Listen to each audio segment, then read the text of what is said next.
آئیے اب سلطان صلاح الدین ایوبی کی کہانی بھی سنتے ہیں۔ یہ اسلام کا مجاہد اعظم، یہ حلال اور صلیب کی جنگوں کا ہیرو، اور جس پہ امت اسلامیہ کو آج بھی ناز ہے، اور آج صدیاں گزرنے کے بعد یہ سینوں میں دل کی طرح دھڑکتا ہے۔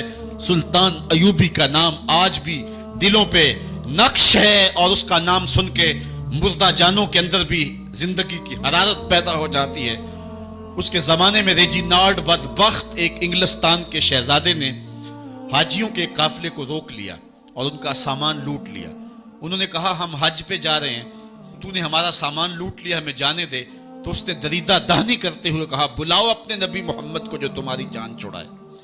بس سلطان صلاح الدین ایوبی تک یہ بات پہنچی تو میں نے تاریخ میں پڑھا کہ وہ دانت پیستا تھا، اس کی آنکھوں میں خون اتر آیا، اور اس میں کھڑے کھڑے قسم کھائی کہ جب تک اس ظالم کو کیفر کردار تک نہیں پہنچاؤں گا چین کی نیند نہیں سوؤں گا۔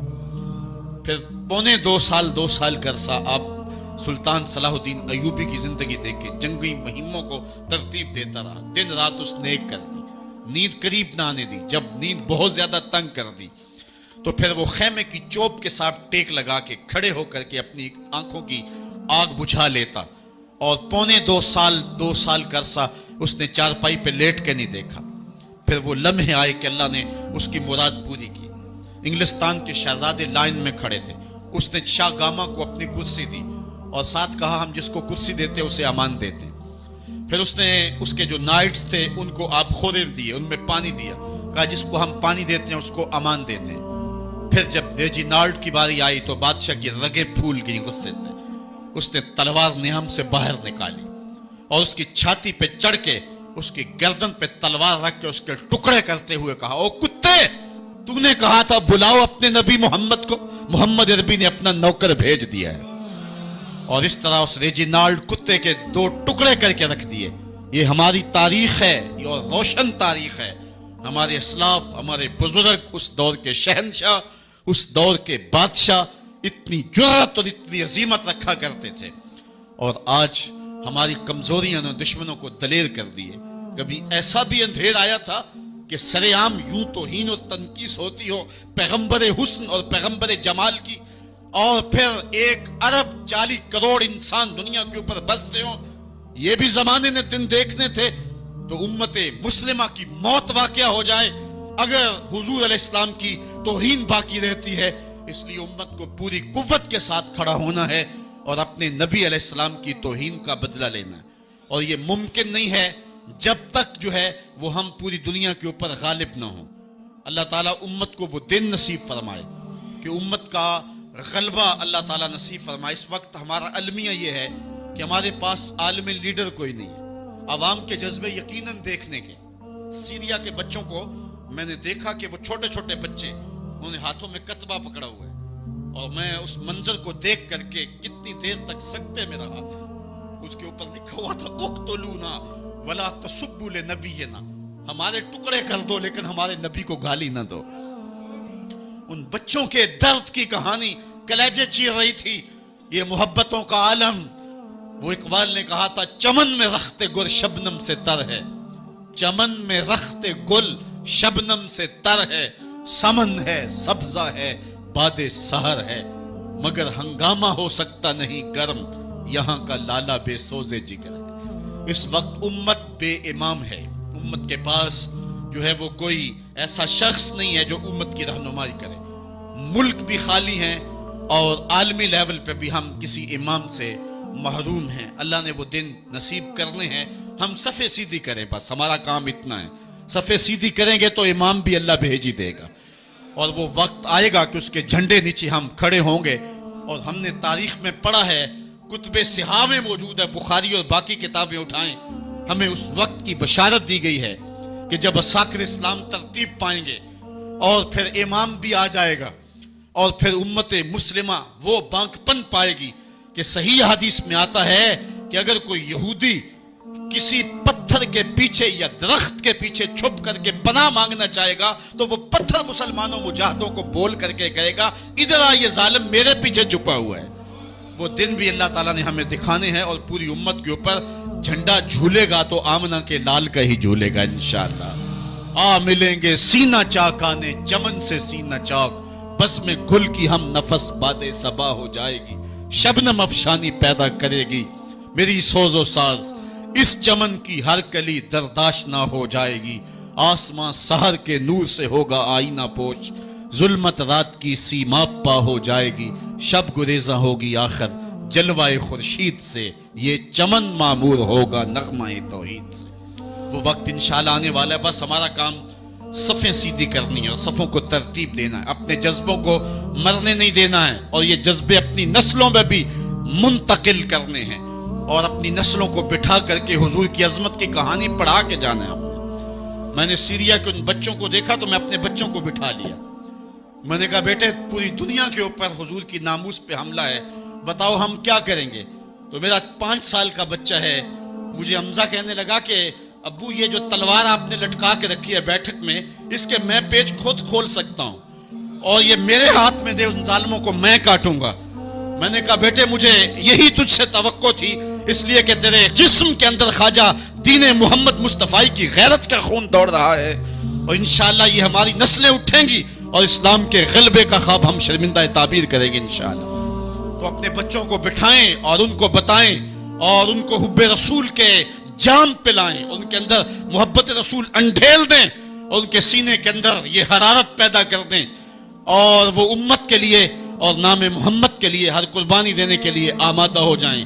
انشاءاللہ وہ وقت دور نہیں ہے جب پوری دنیا کے اوپر اسلام کا جھنڈا جھولتا ہوا نظر آئے گا۔ ہم نے اپنے جذبوں کو بہر صورت بیدار رکھنا ہے، اور اگر انہوں نے توہین کی زبان کھولی ہے تو کروڑوں انسان حضور کی مدح میں زبانیں کھول لیں، صبح و شام وظیفہ درود و سلام کا لبوں پہ جاری کر لیں، اور حضور کے نام کا جھنڈا اٹھائیں۔ یہ گلیوں میں، یہ چوکوں میں، یہ بازاروں میں یہ احتجاج، یہ تو ایک معمولی کیفیت ہے، ہم تو اس سے آگے بھی اگر ہم بے بس ہیں، کر کچھ نہیں سکتے۔ سچی بات ہے، ہمارے اندر جو جذبوں کی کائنات ہے ان کو کچا چبا جائیں کہ جنہوں نے میرے آقا حضور نبی رحمت کی توہین اور تنقیس کی ہے، اس لیے جو ہم سے بن پڑا، جو ہم سے ہو سکا ہم نے وہ ضرور کرنا ہے۔ وہ کیا کہا تھا سودا نے کہ مجنو لیلا سے بازی نہ لے سکا پر سر تو دے سکا، کس منہ سے کرتے ہو دعویٰ عشق سودا، تم سے تو یہ بھی نہ ہو سکا۔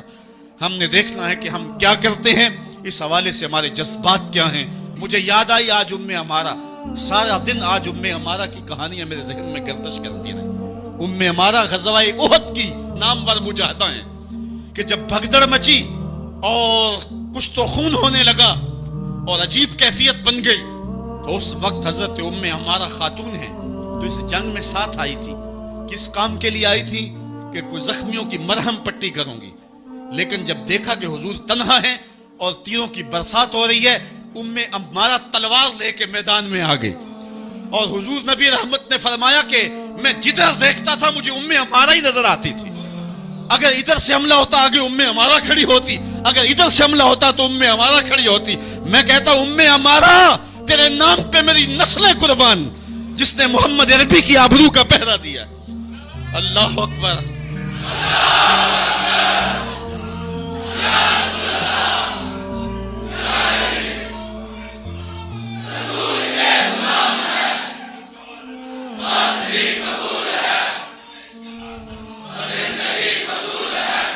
تمہارے جذبے سچے ہیں انشاءاللہ، شاید مغرب کو بھول ہو گئی ہے۔ یہاں ایک ایک بچہ غازی علم الدین ہے، ایک ایک بچہ عمر چیمہ ہے۔ یہ سعادت مندیوں کا سفر ہے، یہ مغرب کو بھول ہو گئی ہے۔ اس نے کس قوم کو چھیڑا ہے؟ ان کی غیرت مری ہوئی نہیں ہے، انہوں نے کچوکے دیے، زخم دیے، امت کو معاشی بحران میں مبتلا کر دیا۔ روز پیٹرول کے بم ہمارے اوپر گرتے ہیں لیکن ہم کبھی میدان میں نہیں آئے۔ لیکن سارے معاملات کے اندر ہم کمپرومائز کر سکتے ہیں، کمزوری بھی دکھا سکتے ہیں۔ اگر اس عنوان سے ہم کمزوری دکھائیں ہمارا بچتا ہی کچھ نہیں ہے، ہمارا سب کچھ نام محمد ہے۔ ہم نے ہر دور میں تقدیس رسالت کے لیے وقت کی تیز ہواؤں سے بغاوت کی ہے، چھوڑ کے سلسلہ رسم سیاست کا فسوں بس ایک نام محمد سے محبت کی ہے۔ ہم نے عہد غلامی کرنا ہے حضور علیہ السلام کے نام سے، اور انشاءاللہ یہ ہماری سعادت مندی ہے۔ ورنہ ہم نے وہ زمانہ بھی دیکھا ہے جس زمانے میں کوئی ایسا متنفس نظر نہیں آتا تھا جو حضور کے نام کا جھنڈا اٹھائے۔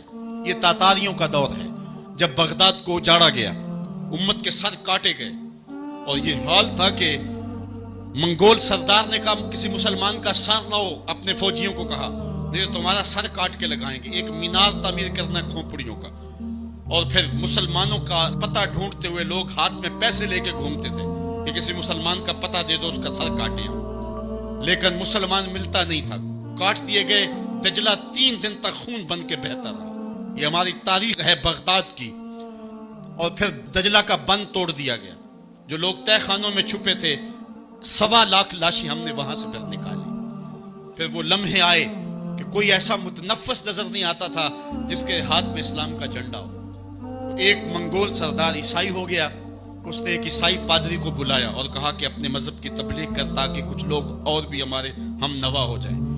اس نے قسم پرسی کے سالم میں کہ اب کوئی شخص نہیں ہے جو اسلام کا نام لیوا ہو، تو اپنے خب سے باطنی کا اظہار کر دیا اور پیغمبر حسن و جمال حضور نبی رحمت کی توہین و تنقیص کا آغاز کیا۔ ابن حجر نے لکھا ہے کہ ایک کتا تھا جو خیمے کی چوب کے ساتھ بندھا ہوا تھا، جب اس نے توہین کا آغاز کیا تو اس نے بھونکنا شروع کر دیا۔ لوگوں نے کہا کہ یہ کتا تیری اس توہین کی وجہ سے بھونک رہا ہے۔ اس نے کہا نہیں ایسی کوئی بات نہیں، یہ کتا نسلی کتا ہے۔ واقعی وہ نسلی تھا، اور میرا ہاتھ کا اشارہ پا کے غیرت میں آ گیا ہے، کوئی ایسی بات نہیں ہے۔ اس نے پھر توہین کا آغاز کر دیا۔ تو ابن حجر نے لکھا ہے کہ اس کتے نے زنجیر تڑوا کر کے اس پادری کے گلے میں جا کے دانت گاڑ دیے اور چھوڑا تب جب اس کو واصل جہنم کر دیا۔ اس منظر کو دیکھ کے 70,000 اس فوج کے سپاہی اسلام کے دامن میں آ گئے۔ اقبال نے اسی موقع پہ کہا تھا، تو نہ مٹ جائے گا ایران کے مٹ جانے سے، نشائے میں کو غرض نہیں پیمانے سے، ہے عیاں یورش تاتار کے افسانے سے، پاسباں کعبے کو مل گئے صنم خانے سے۔ اللہ اپنے نبی کی آبرو کی یوں بھی حفاظت کرنا جانتا ہے۔ کون جانتا تھا کہ عامر چیمہ یہ کام سر انجام دے گا؟ وہ تو ٹیکسٹائل کی ڈگری لینے گیا تھا، لیکن غلامی رسول کی سند لے کے پلٹا۔ میں نے غازی کے جنازے میں شرکت کی ہے، آپ نیٹ پہ جائیں اور وہاں اس کے جنازے کی تصویر دیکھیں، یا کہیں تصویر آپ کو میسر ہو۔ جنازہ لوگوں کی انگلیوں پہ ہے، بھاری تابوت اور اس کے اندر اس کا جسد اطہر، لیکن ہاتھوں پہ نہیں ہے، آپ کو انگلیوں کے پوروں پہ نظر آئے گا۔ اور ایسے مناظر بھی دیکھنے والوں نے دیکھے کہ رش کی وجہ سے لوگ نیچے سے ہٹ بھی جاتے اور وہ پھر بھی ہواؤں میں تیرتا رہتا۔ آپ جا کے دیکھ لیں، میں کوئی ہوا میں بات نہیں کر رہا، بالکل انگلیوں کے پورے پہ میں خود شامل تھا، اور میری سمجھ میں اس وقت بات نہیں آتی تھی کہ یہ کیا ماجرا ہے، اتنا بھاری صندوق اور انگلیوں کے پوروں پہ۔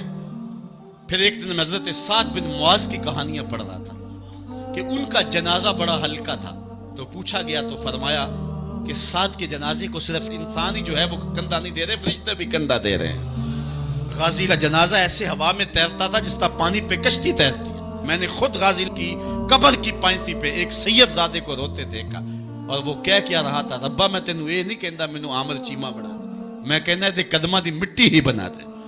یہ سعادت مندی کی موت ہے، یہ خوش نصیب لوگوں کی زندگی ہے، اور مسلمان اس کو اعزاز سمجھتا ہے۔ اس پورے حال میں کوئی ایک شخص بھی نہیں ہوگا کہ جس کے دل میں یہ آرزو نہ ہو کہ میں حضور کے نام پہ قربان ہو جاؤں۔ ایک ایک شخص کے سینے کے اندر، میں سمجھتا ہوں میرا ہی سینہ ہے، لیکن نہیں، ہر شخص کا سینہ یہی ہے، اور ہر شخص کے اندر کے جذبات یہ، یار یہ دھڑاکے ہے زندگی میں حضور کے بغیر، سب کچھ حضور ہی ہیں، اور ہماری زندگی کا سب سے قیمتی اثاثہ حضور کی ذات ستودہ صفات ہے۔